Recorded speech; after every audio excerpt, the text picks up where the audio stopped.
Hi,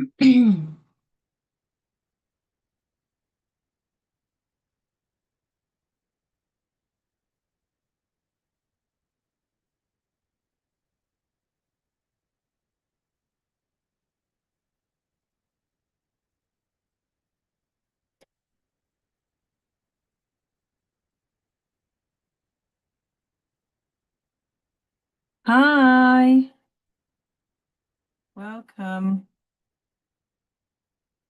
Hi, welcome, welcome, welcome. How are we all doing?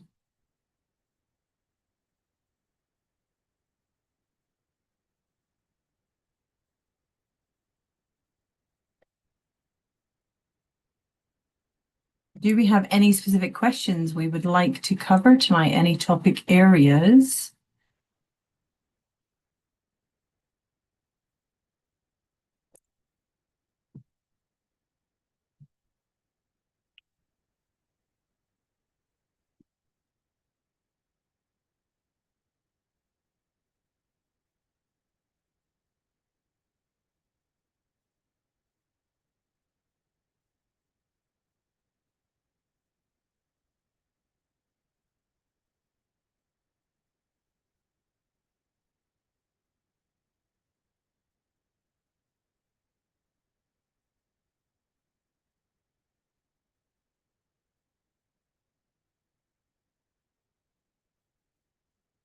How are you? I'm really good. Urine analysis and the different tests. Okay, give me 1 second and I will get that up for you. Sorry, I'm just quickly replying to a client. Be all yours. Okay, so you want urine analysis and the test. Hold on a second. ELISA test. So you are AQA, you're not OCR. You are AQA. But give me a second and I will get up. What am I looking for? Urine test. My brain's a bit slow today. It's not as quick as it has been. I'm getting tired because it's been a big day. Right, where are we going? Urine tests, drug testing, and kidney disease. So, Hamad, can you confirm you are? Hi, Hasna, how are you? The AQA. Oh, okay. But it was mentioned in your lesson. Interesting. Okay, you don't actually have to know it, but you do need to know about the process. So it's an AQA topic here, interestingly. Let me just double check on the AQA spec. It's definitely not OCR, but it doesn't mean that they won't bring a question in it. So what they'll do is if they do give you a test about it, they'll ask you to analyze data. Okay,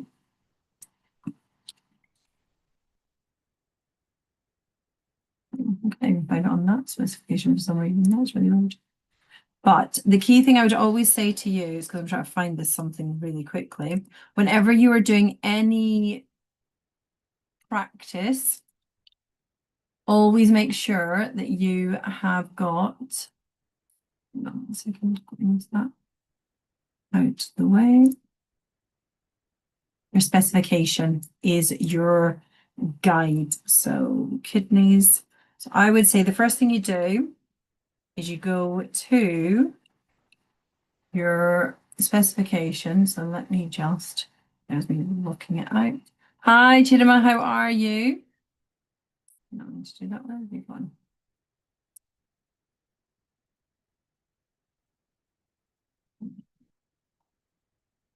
I want to share a different screen with you now. Let's go to that screen. And what I want to show you is, so we're looking at the kidneys. And if you scroll down, oh, I went too far, of course. Where are we? Just gone too far. There we go. How excretory products can be used in medical diagnosis, to include the testing, the use of urine samples in diagnostic tests with reference to the use of monoclonal antibodies in pregnancy tests and testing for anabolic steroids and drugs. That is all you will be assessed on. So it's really important when you're looking at the content that you are referring back to that specification. Is so important because the specification is like the place to go to. So everything that I have put out there and everything that I do is always relaying back to specification. Now, that doesn't mean that other teachers won't go into other detail, because obviously we want to inspire you. We want to give you the information that will help you later on. But when you are revising, make sure you go back and you look at that specification and you look at what it is that you're going to actually be assessed on. So the key thing to note whenever you're doing the excretory products and we're looking at medical diagnosis, they will bring together lots of different things, assessing your module 3 content to do with blood, assessing your kidney excretion module, assessing your protein module, assessing so many different things based on what they decide they want to assess you on. While lack of oxygen stops, aerobic respiration of a teacher was impressed. There we go, nice. Okay, so what have we got? Well, we know that we've got blood cells, and our blood cells we're talking about is our erythrocytes. Now, we shouldn't have erythrocytes in our urine. So if you are going to the toilet and you are producing a urine sample and there are blood cells, so you can see blood in your urine, then that can be an indicator of infection, and it can also be an indicator of some cancers. Now, obviously, biological females will have their menstrual cycle, and that therefore means that we're not talking about during the menstrual cycle. We're talking about actually observing blood cells within your urine. And what they'll do is they will actually use a CliniStick. So this is a strip, a qualitative data strip that they're going to dip into your urine. And when they dip it into your urine sample, it will be for 60 seconds maximum, depending on what they're assessing for. So you can see here, glucose 30 seconds, 60 seconds of pH, protein and ketones, and the blood cells. And this is what the negative test is. And then you move your way along, and what you'll see is the different colors coordinate with different concentrations. So whenever you are going to be looking at the excretory products used for the medical diagnosis, you start with the blood cells. That would indicate, like I said, infection or some cancers. If there's glucose, then that could indicate that there is an issue of diabetes, or it could be that there's some small proteins there. So the HCG, the human chorionic gonadotrophin hormone, don't worry, you just need to know is HCG, that is used as an indicator of pregnancy, and we'll talk through that one. But there will be some present, for example, insulin, but if there are larger amounts of proteins in the urine, it could indicate that there is kidney disease. So the first thing we need to look at is, well, what should be stopping things like blood cells and proteins from being excreted? Well, we have our podocytes in our Bowman's capsule. We have our basement membrane. Therefore, that indicates that if we've got high concentrations of these in our urine, that there is an issue with the filtering system. So that would be one way in which you identify it. Hi, Alex. The other thing to think about is glucose.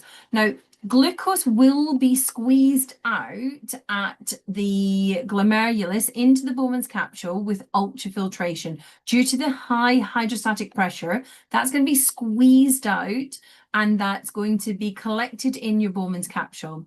As it makes its way through from the Bowman's capsule to the proximal convoluted tubule, when it gets to the end of that proximal convoluted tubule, all the glucose should have been selectively reabsorbed back into the bloodstream. So if it's not selectively reabsorbed back into the bloodstream, that could indicate that there is a problem such as diabetes. Now, whether that's type 1 diabetes or whether that's type 2, there would need to be more diagnostic tests done to check which one that may be. So how do we create monoclonal antibodies? Now, you should know, going back to module 4, and this is where you've got all this interlinking part here, antigens are found on the surface of pathogens and also, oh, nitrogen, the proximal cumulus tubule. They're found on the surface of the pathogens, but they're also some of the toxins that are produced by the pathogens. So if we take an antigen and we inject it, in this case, into a mouse, it could be a rabbit, it depends what they decide to tell you in the exam. But the key thing is we're going to take an antigen, we're going to inject it into an organism, and that therefore means the width of the slits. That makes so much more sense, Alex, from last week. Yeah, that would make more sense. I did wonder when you said that. The antigen is going to be detected by the immune system of the organism. And what's going to happen is that organism, in this case, we have got our mouse, the B cells, which are going to be the ones that will produce the antibodies. Remember, your B plasma cells produce antibodies that are specific to the antigen that has been injected. So this is a form of active immunity if we were looking at our vaccinations and we were looking at how the body could respond. But what we've done is we've manipulated it slightly in the fact that we are injecting these antigens into these organisms. We are then removing the B cells from the spleen. And then what we're going to do is we're going to take a cell that we know, a myeloma, we know is a tumor cell. So we know through the process of mitotic division, cells should go through mitosis only when it is under control through the process of cycling. So concentrations determine which stage of the cell cycle it's going to go through. Now, a myeloma, a tumor cell, has uncontrolled division occurring. Oh, Matteo, that's amazing. Congratulations. I'm so happy for you. Matteo just said he got an A from watching my lives. I'm really pleased for you. Well done. I'm actually live right now, obviously. Trying to help more students. So yeah, back to this. Myeloma, uncontrolled division. So we know that it's going to keep going through that mitotic division. Yeah, Hamad, of course I can. Antigen injected into the organism so that they will start to produce the correct B cells. So you should know that when an antigen has been encountered by the B cell, clonal selection and then clonal expansion, again, mitotic division, that B cell that is going to produce the correct antibody against the antigen can be removed from the spleen of the organism. So basically, we are injecting it with the antigen so that the B cells, there'll be lots of B cells that are being produced, which are specific to fight against that antigen. So if we can remove some of those cells from the spleen of the organism, what we're then going to do is we're going to take that and we're going to fuse it with this myeloma, this tumor cell, which goes through uncontrolled mitotic division. And because it goes through uncontrolled mitotic division, what we now have with that fusion is what's known as a hybridoma. We've got a cell that can be cloned and it will give us an endless supply of these mono one clone, the antibody that's specific for that antigen that we injected into the organism. So it's really important that you're thinking about these key terms. Antigen that's been injected. We've got the active immune response occurring within the mouse in this case. Those B cells that have been produced through clonal expansion are then removed. Fusing them with a tumor cell means that they become a hybridoma. That hybridoma we can clone, and that will result in this endless supply of the monoclonal antibodies. So why do we do this? Why get those monoclonal antibodies? Well, if we're looking at the case of a pregnancy test.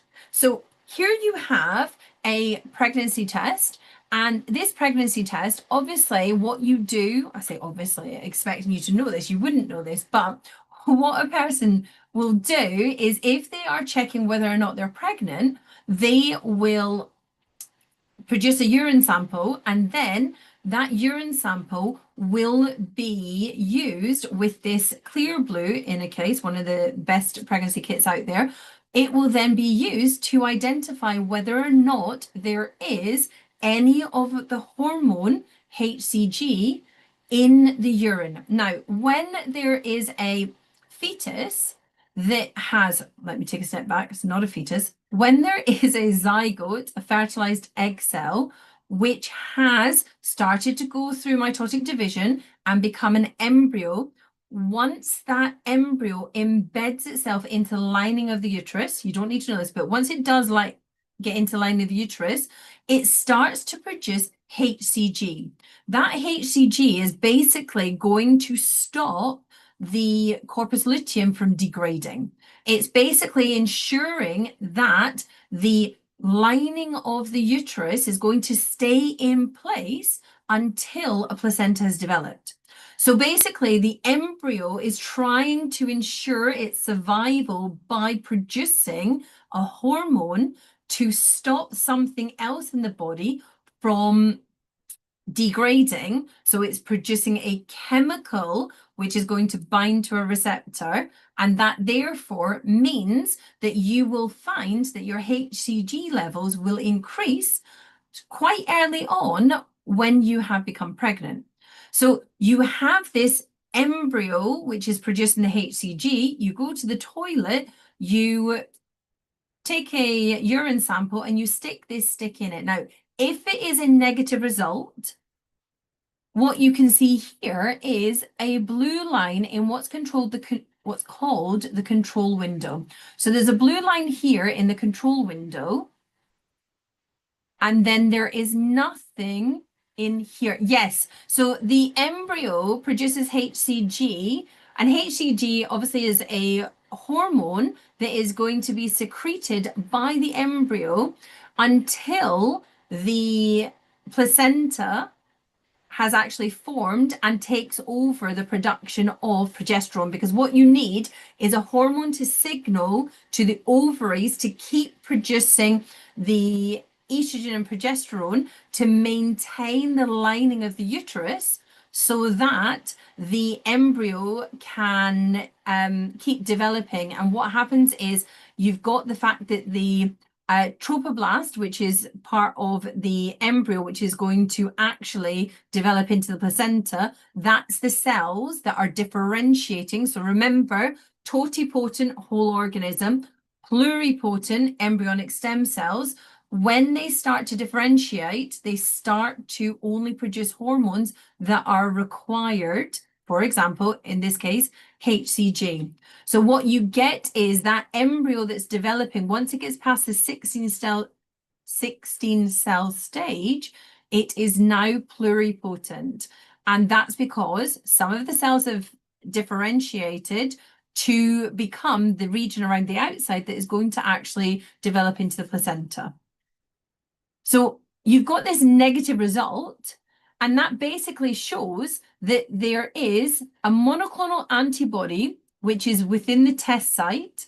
That monoclonal antibody is looking for the HCG. If there's no HCG, the antibodies, free-floating antibodies, which are down here in this sample region, they will bypass the test site and only bind at the control site. And when they bind at the control site, what that does is that activates an enzyme, and therefore you get the blue dye looking, as you can see here, with that line there. When you look at, and it depends with regards to the test that you have, you can see here that a pregnant result, if it were pregnant, would have a line going down in the middle here, whereas in this case, they've done it as a cross. So that basically just means that they have fixed these monoclonal antibodies into those positions as a cross or just as a straight line. But this time, because you can see quite clearly that this is a positive result, what we've now got is HCG is present. So we had the monoclonal antibody that was free down here, has bound with the HCG in the urine. Oh, let me go back up a sec. As it's moved up through the pregnancy test, what's then happened is that has now bound, the HCG has now bound at the test site. You will still have some free monoclonal antibodies which will bypass and will bind to the control site, and therefore that proves that you are pregnant, because without the HCG, there would be no binding in this region here, which is called your test site. Does that make sense? Any tips to increase my grade by doing practice questions for biology? I'm currently on a grade B. Okay, so to answer that question, what I would suggest you do is, number one, when you are doing your practice questions, are you looking at what you're missing with regards to the mark scheme? Are you looking at what that means, what the answers are? As in, do you understand why that answer is the correct answer? Can you make it make sense? And if you can't, you need to go and study that content. The other thing I would say is, how explicit are you being in your answers?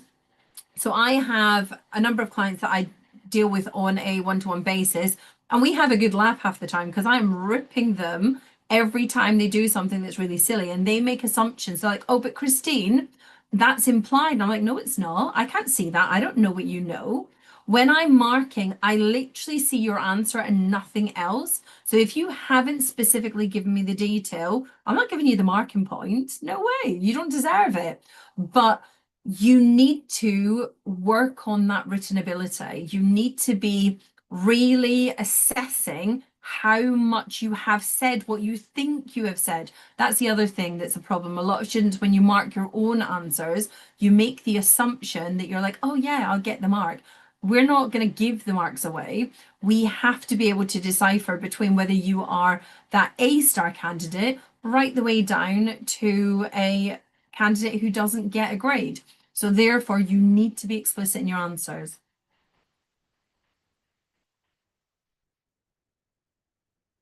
And what have you said? Sorry. Where can I find practice topic questions? Physics and Maths Tutor have lots that are in topic areas that are free for you to use. So I would jump over there to their website. The other thing is the OCR. I put a video out. OCR actually have their exam questions, as in the past paper questions, they're available with the mark schemes. Now, I would suggest doing practice topic questions are good for just really looking at topics that you don't know, but sometimes you'll spend too much time on a specific topic and not cover enough. As you're going through questions, you should be pulling out different topic areas at the same time. Yeah, definitely don't let yourself off easy when you are going through marking. Be harsh as you can be. What do your study guides look like? So my study guides, oh my gosh, there we go.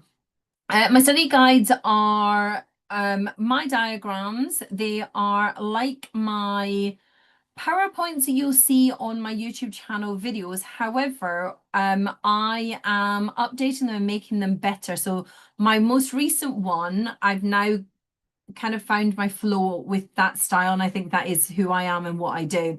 So my most recent one is basically a flow all the way from exchange surfaces right the way through to transport and animals, all of it interlinked together, and it should help it make sense as the bigger picture with the insects and the fish. So all of that's together as one. You can buy my other topic booklets, which have questions and mark schemes alongside it. So if it says study guide, it's just a study guide. If it says study guide and workbook, then it has exam style questions along with the mark schemes. So it's up to you if you want to go and have a look.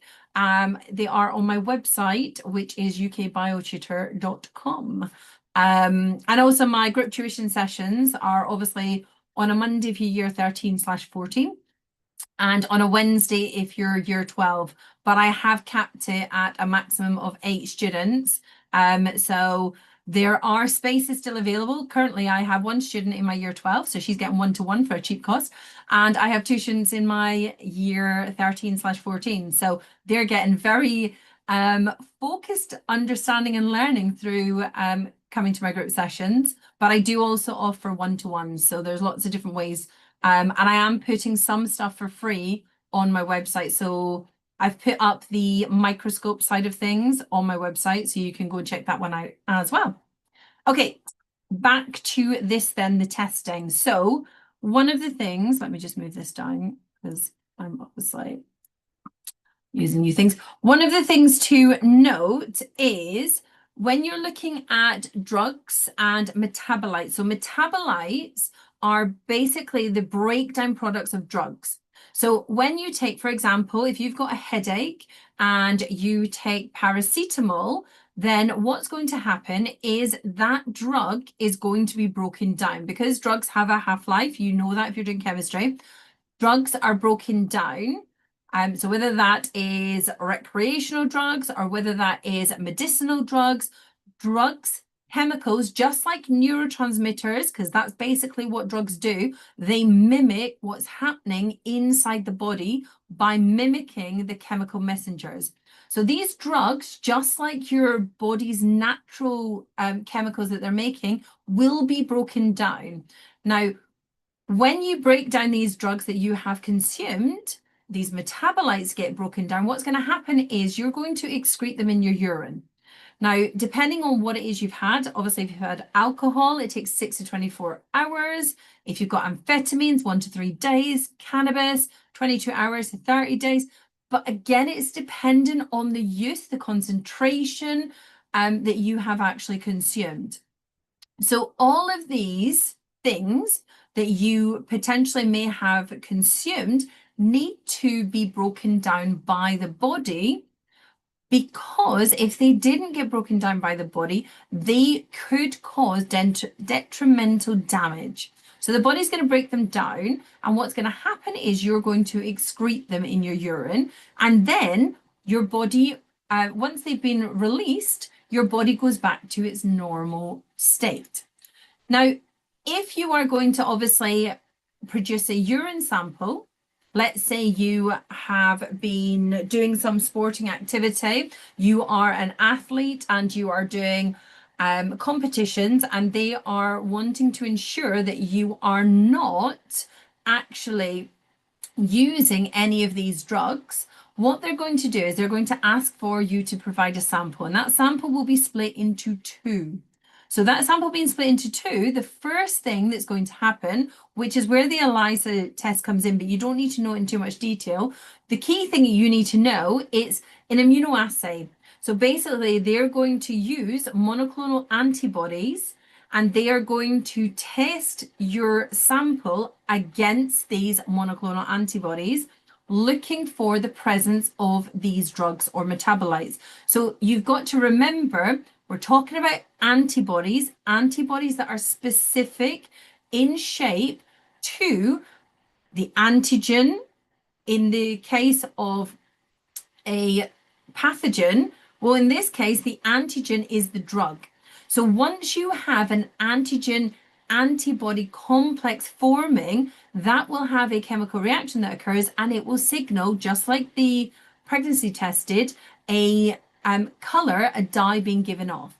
And that therefore means that you can visualize that there is some form of whatever that is, the drug, the metabolite that has been consumed, is present in the urine sample. So that's the first thing they're going to do. They're going to use that as a way of identifying whether or not there is a positive result for the potential of these drugs and metabolites. And then if that first test is positive, only if it's positive will they then go on and do either gas chromatography or mass spectrometry. So going back to the mark scheme, that's not what I mean. Going back to the, what am I trying to say, Christine? Use your words rightly. The specification, it says to include the use of urine samples in diagnostic tests. So you need to know that there's a gas chromatography test. You need to know mass spectrometry. You don't need to know the detail of them. So what is interesting for you to know is when you are looking at the gas chromatography, what do you need to know? The sample is vaporized with a known solvent and it is passed along a tube. It's vaporized to turn it into a gas. And then just like TLC, just like paper chromatography, you are going to use a solvent to separate out whatever those drugs are based on the movement through will be able for them to be identified as being, it's that drug, it's this drug, it's that drug. So the key thing is knowing the names, gas chromatography, knowing mass spectrometry. Gas, we need to vaporize it. When we're looking at mass spectrometry, basically we're going to use a more sophisticated piece of equipment, and the chromatogram can be analyzed to show the presence of the drug. So it's knowing the detail you need. Now, obviously, if you are a chemist, if you're doing chemistry, you need to know it in way more detail, but for biology, you don't. That is the level that you need to know. So let me just see if I can find a question to show you what it might be like in the exam. Give me a second.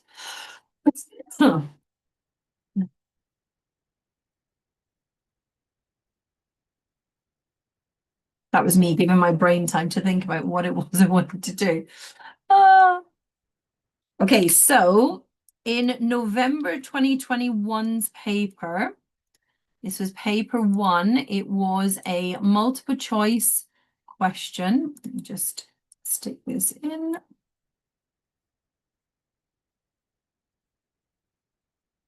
So in November 2021, this was the multiple choice question. I'm not giving you the options yet. So let's just look at what they've told us. Because again, if you are doing any type of revision, if you are trying to revise the content, what I would advise you to do is to take the time to really go through the content, the stem of the question that they've given you. Wow, my brain is really not on it tonight. I've been teaching and tutoring all day, so my brain's kind of a bit switched off. Right, here we go. The figure shows the results of 3 pregnancy tests using test strips with mobile and fixed immobilized monoclonal antibodies. So we have ones that can move, that's what that means, mobile ones, and we have ones that are stuck in the position. So we know we've got our stop line, we've got our results line, we've got our control line. Then they've said that's going to bind to our HCG, human chorionic gonadotrophin. So the human chorionic gonadotrophin, and by the way, guys, I say things in such a weird way because it helps me when it's spelling. I have dyslexia and I know that I struggle sometimes with the words and the spelling. So I know that about myself, and therefore I make sure that I'm doing what I need to be able to retain the information. That's the other thing I would say to you. So many students get hung up on the fact that, oh, she said that the wrong way. Actually, one, I'm Scottish. It took me a long time to learn how to say a Bunsen burner rather than a Bunsen burner. And two, it doesn't matter how you say things as long as you know how to spell it. And that's the important thing, because if you get your spelling wrong in the exam, you will lose marks. So let's just see what else they've told us. So the mobile monoclonal antibodies are labeled with colored beads. The results line and the control line contain the fixed monoclonal antibody. So the control line, which is here, and the results line, which is here, have these fixed monoclonal antibodies. And we can see that they fix them in a straight line on the question.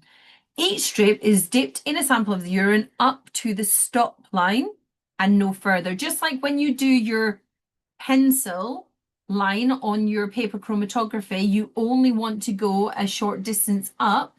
You don't want to submerge it too much. You need that movement of the urine, the capillary action, to make its way up through the strip. Then it's laid flat for 10 minutes and read. That's an interesting one. It was 10 minutes. Most pregnancy tests are 3 minutes. And they can feel like the longest 3 minutes in the world if you are waiting for that result. Having gone through pregnancies myself, I definitely know that anticipation side of things can feel very overwhelming at times. So give me 1 second and I'll now show you the question results. So let's make that a bit bigger.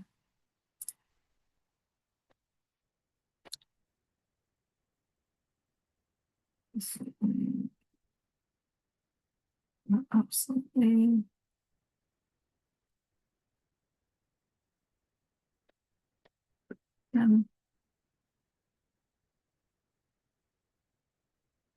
Okay, so I'll just make the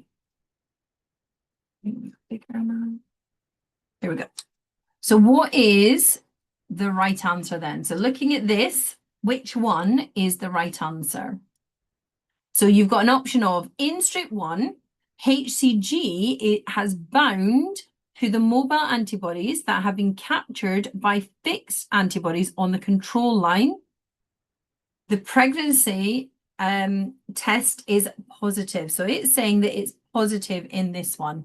So first off, I always say to my students, I do not care if you know what the right answer is. I need you to tell me what the wrong answer is and why. Why is the wrong answer the wrong answer?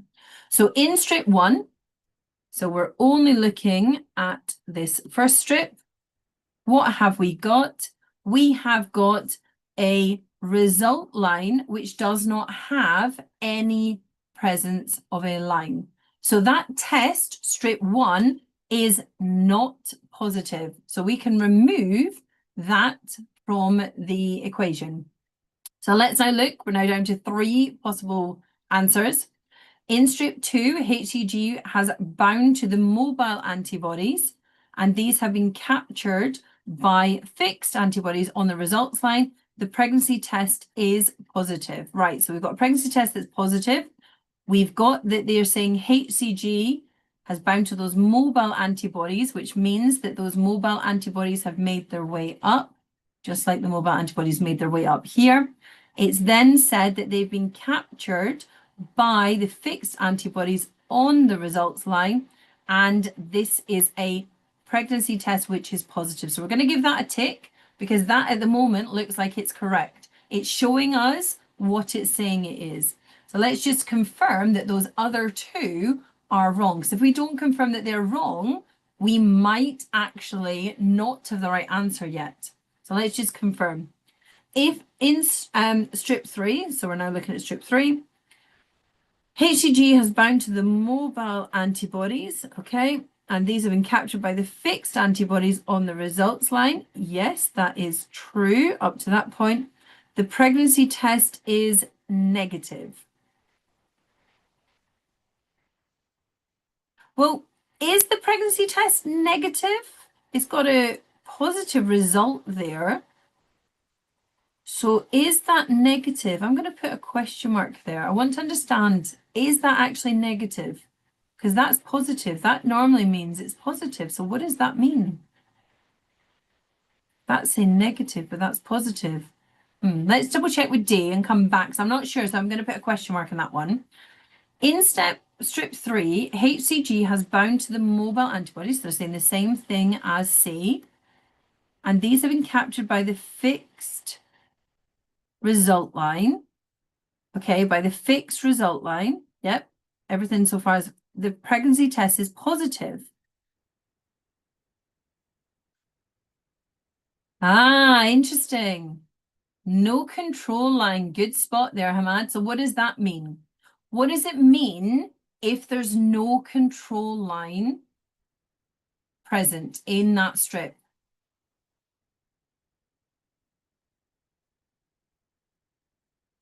Hi, guys. Welcome. We're talking about HCG. We're talking about testing urine samples for the presence of HCG and how pregnancy test works. But does anyone know, how is it? Is it positive? Is it negative? What do we do? There's no control line. Do we trust those results? Are they valid, or should we retest? And that's how we can actually remove these two, because there is no control line, therefore an invalid set of results. So that's what they can do is they can take a multiple choice question and turn it into a describe or an explain question. And that's the thing that most students tend to lose marks in, because they memorize questions, they memorize mark schemes, and then they get asked a question that was a multiple choice one year in a completely different way, but they can't answer it because they don't know the topic area. Let's see if I can find another one for you. No, I don't want that one. I don't want that one. I've done that one.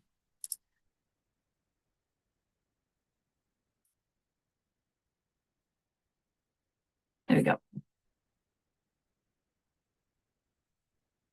There's another example.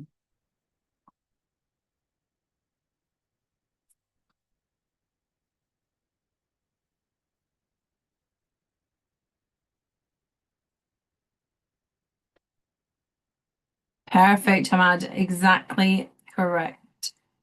Right, so let's have a read of this, and then I'm going to show you a graph.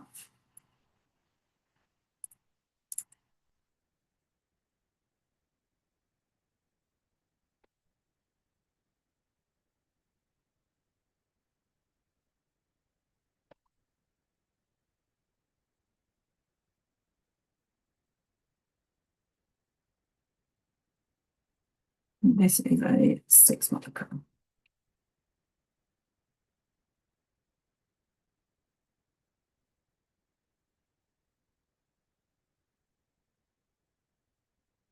So what would you do with a question like this? So you've got a question that says illegal use of steroids is widespread in professional sports. Okay. They've told you that the IOC tests the urine of athletes to help prevent the steroid abuse, as we were discussing earlier. And now it's saying, okay, so figure 19.2 is a graph. So this is the graph. 1 second. Just back to the actual show you. So here's my graph that they're talking about. So there's my graph. And they are telling me that in that graph are a set of results. And those results are showing tests that were carried out by the IOC between 1986 and 1994. Now, whenever I get a graph, I always highlight different parts. And the reason I do this, because I really need to understand what is going on. So it tells me the bars represent the number of urine samples, right? So urine samples are here, and that, I'm just going to do one. to help me know that that's my bars. Okay, so that's my urine samples and that's my bars. It's then told me that the line shows the percentage of samples testing positive. So you can quite clearly see if I go up and down, up and round and follow the trend of the data. So we've got two different colors, percentage of samples which contain testosterone and the number of urine samples that have been tested. Well, if I just look at the number of urine samples that have been tested over the years, you can quite clearly see that there is a trend there which shows that there is more samples being taken in 1994 than than were taken in 1986. So that's something that I can straight away see. When I look at my yellow, I can see that it's increasing. And so therefore, because I can see that it's increasing, I need to consider that when I want to draw a conclusion and evaluate the data. What do I also want to look at here? Well, we can see that the pink, the percentage of samples containing testosterone goes up and then comes down again. So we can see that the percentage. Now, one of the interesting things about this data is there is no error bars. Therefore, we don't know what the standard deviation is. So if I don't know what the standard deviation is, I can't really tell if there is, and this is really important whenever you're analyzing data, I cannot tell if there is a significant difference. Now, I'm not answering this question yet. What I'm doing at the moment is I'm just going through some key things that I always try to think about whenever I see a graph. What was the sample size? So the number of urine samples that were taken has increased, but the percentage of the testosterone being found in the urine sample has decreased. So is that a factor that I need to consider when going through my analysis of this? So it's now saying, based on the findings in figure 19.2, the head of the IOC has stated that the IOC is succeeding in reducing the number of steroid abuse in professional sports. Evaluate. There we go. Evaluate. I love an evaluate question. I think everybody knows I will go on and on and on about an evaluate question. Evaluate means agree, disagree. Where is the evidence that agrees with this statement? Where's the evidence that disagrees with this statement? What is there for you to say, I agree with this because, however, I disagree with this because. So it's really important when you are doing any type of analysis question, don't just jump straight to the mark scheme. Don't just answer the question. It sounds ridiculous, don't just answer the question, but don't just answer the question straight off the bat. Don't read through it and then go, right, now I'm going to answer this straight away and start writing. Take the time to decipher what has been shown and what has been told to you in the exam question. That will be a big difference to you getting up to that level 3, that 5 to 6 marks, or being down stuck at that level 1 or level 2. Now, if you get a level 2, that's great. 3 to 4 marks out of 6 at 50%, that's a really good place to be. However, you want to be up in that level 3, 5 to 6. So it's important you know, what are they looking for me to do? So to get a level 3 for this question, you had to have a full and detailed evaluation, including references to factors that support and contradict the statement. See what I said? Agree, disagree. As well as reference to the issues of validity which affects the data. So it's really important. So many students get these like buzzwords. Oh, correlation doesn't mean causation. But you can spin data any which way you want if you don't actually look at the significance between one or the other. So we can quite clearly see the number of urine samples that have been taken has increased. That's positive. That's a really good thing.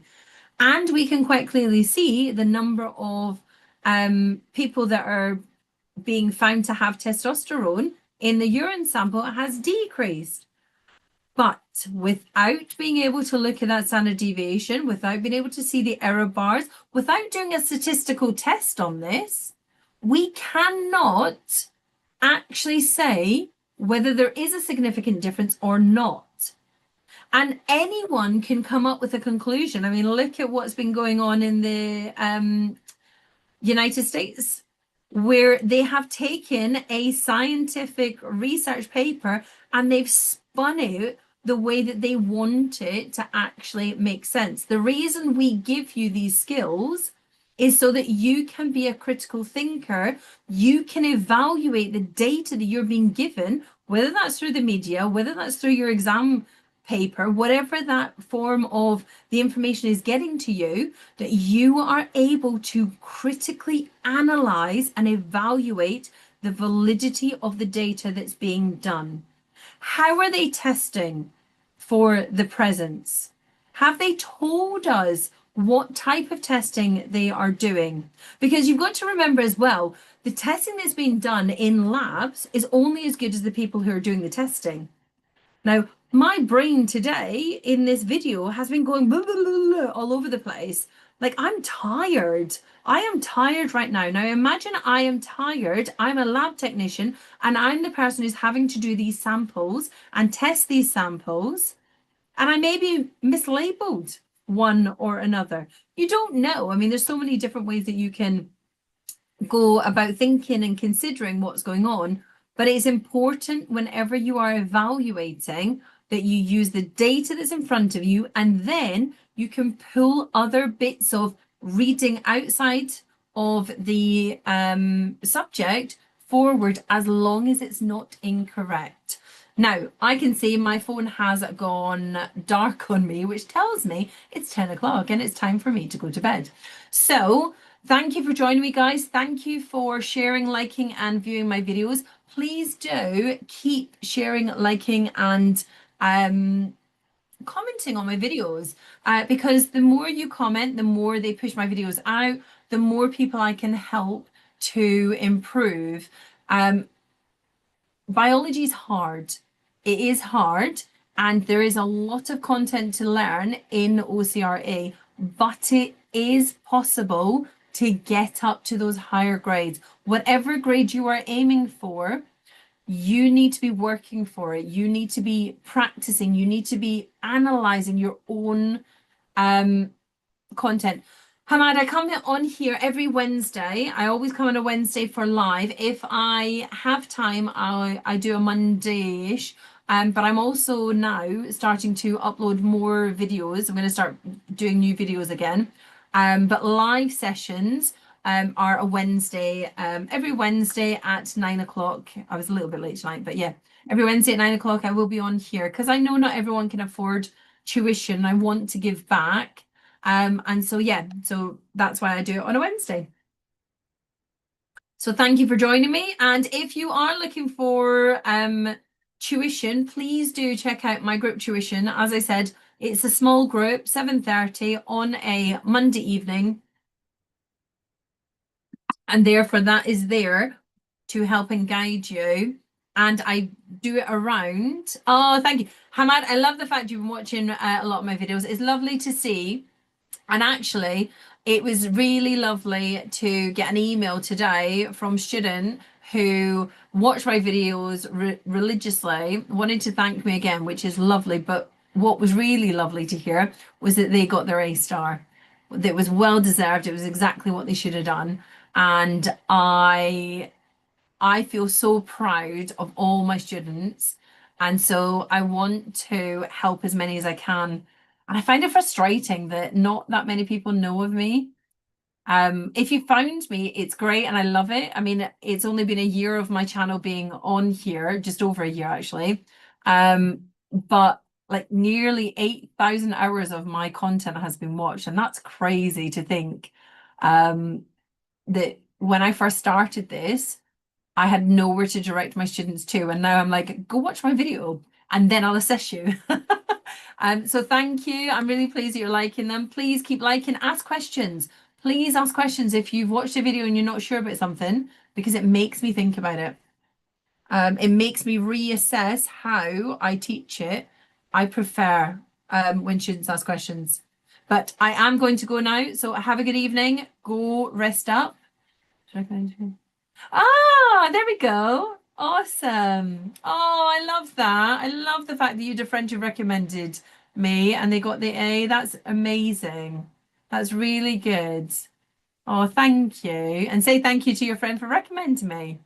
Actually, the student who emailed me today, who's currently doing medicine, is like, I'm still watching your videos because it's relevant for first year at uni. I'm like, awesome, that's what I want to hear. And I've asked them to tell me what they need me to do videos on. I'll start doing some more. But yeah, it's really good to hear people recommending me. I find it so funny when we get to the exam period and everyone's like, I've just found you. And I'm like, how? We're a year on. How have you just found me? I've been doing TikTok for what, 2.5, nearly 3 years now. And even then, people are still like, never heard of you. So yeah, so thank you for joining me. Thank you for watching, and I will see you next week. Bye, guys.